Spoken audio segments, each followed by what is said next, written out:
Tab, what's it like to watch your life flash before your eyes like this? It must be an interesting experience. It's a little difficult. No, I'm not. I'm not really comfortable. When I was an actor, I didn't mind the working with other people, but all the other stuff, the hoopla, it gets a little. I run out to the barn to be with my horse most of the time, where you shovel the real stuff. But I do think Allan did an amazing job. He spent 7 years putting this together.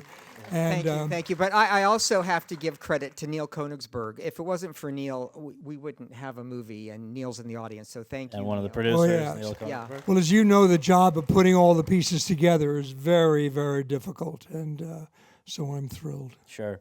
Now, Allan, this is a story that Tab, who I'm going to obviously ask you about this in a moment as well, but this was a story that, or a large part of the story was held very close to your vest for a lot of your life.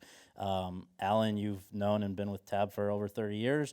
What is it that made you urge him to tell this story first in autobiography format in 2005, and then more recently in the form of this documentary? Well, I had heard that somebody was going to be doing an unauthorized biography on Tab, and I just said, look, you better write your own story, because if you don't, it will be nothing but confidential magazine and photo play quotes from the 50s, and it really won't have any weight to it. So Then I said, okay, let's get it from the horse's mouth and not some horse's ass after I'm dead and gone. Because people love to put a spin on your life. Sure. And, come on, this is the journey. And I'm an old man now. I'm 84 years old. It's been a wonderful journey, and I thank God. And I just didn't want somebody putting the spin on my life. Sure. And I have to say, I think on behalf of, I heard a lot of people react this way. This guy looks great for 84 years old, right? So what was the process like of opening up about this subject matter? Obviously this movie deals with a lot of things, your faith, your integrity, a lot of things. But the thing that most people come away from it, the way it's promoted, all of that is about you opening up about your sexuality. Well, that's so true, but I just keep trying to tell people that that's a thread in the tapestry of my life. And, it's all about the journey. People so often want to hang a label on people. Oh, she's like this. Oh, he's like that. Oh, he's like this. She's like that. But it's not about, I don't like labels. And that was the first line of my book. I hate labels. I think we have to concern ourselves with we are all human beings. And the important thing is, yes, but what kind of a human being are you? And that is major. And the journey's been a wonderful journey. There have been a lot of highs, a lot of lows. But we can't forget to say thank you. And that's what it's all about. But I just wanted to add that had Tab not have written the book, I never would have been able to do the documentary, because once he opened up in his book about his sexuality, it really took 10 years of talking about it to desensitize himself to be able to see. When you write a book, it's one thing, but getting in front of a camera and talking about it is something entirely different, which is something he could never have done had he not have written his book. I just have to interject. I apologize. I'm a bad moderator because I forgot to say they do not want photos or video taken as a general rule at these. So let me just throw that in there. But back to the topic at hand. Allan, you had a kind of funny line, but actually somewhat indicative of what this has really been like for you, Tab. That this. Yeah.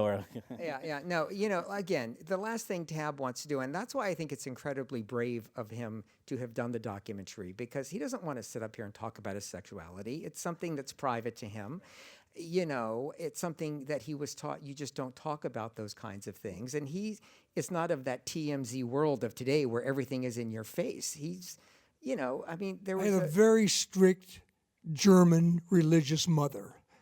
And I love the wonderful thing she say, please, nothing for show. So what happens? I wind up in show business. And I love one time they were doing an interview for her, with her out at Warner Brothers. And they said, oh, Mrs. Galeen, aren't you proud of your son?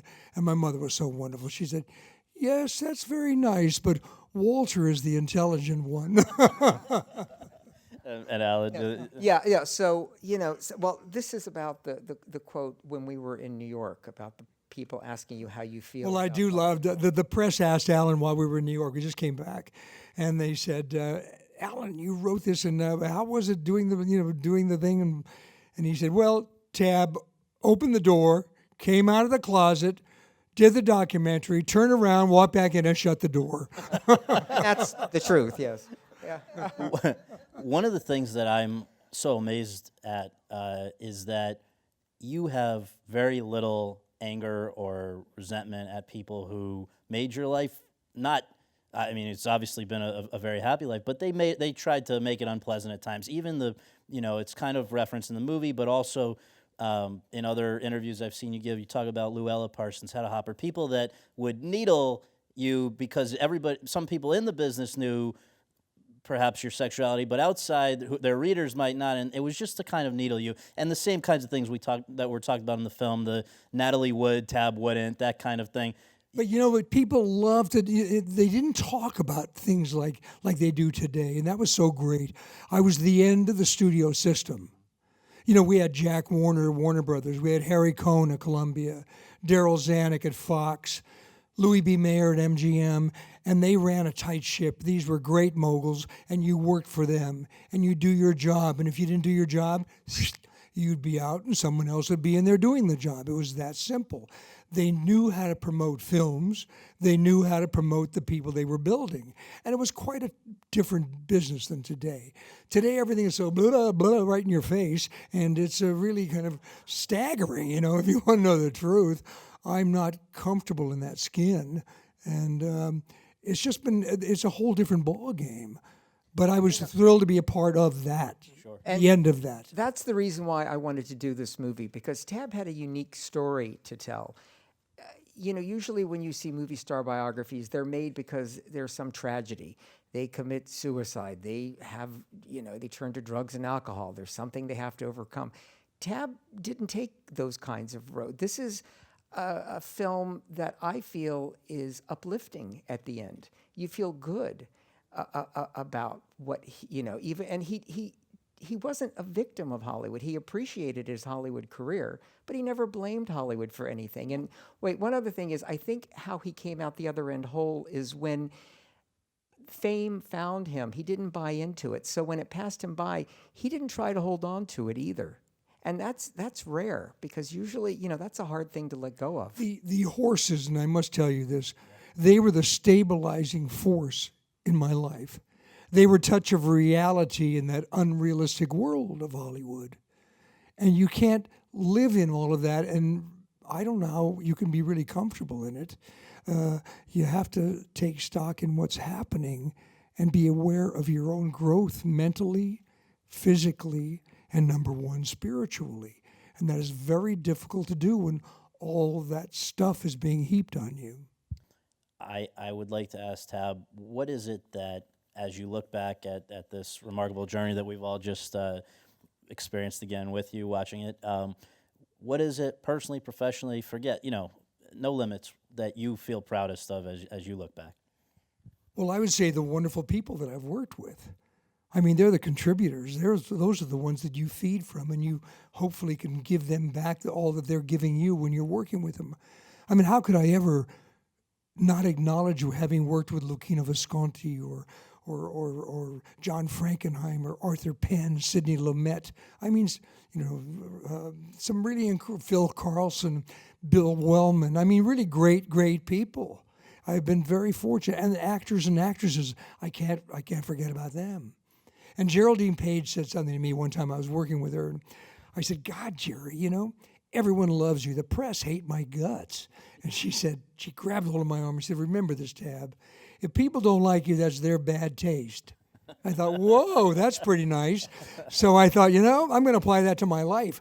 And furthermore, I look out at everybody and I say, look, just remember, if people don't like you, that's their problem, not yours.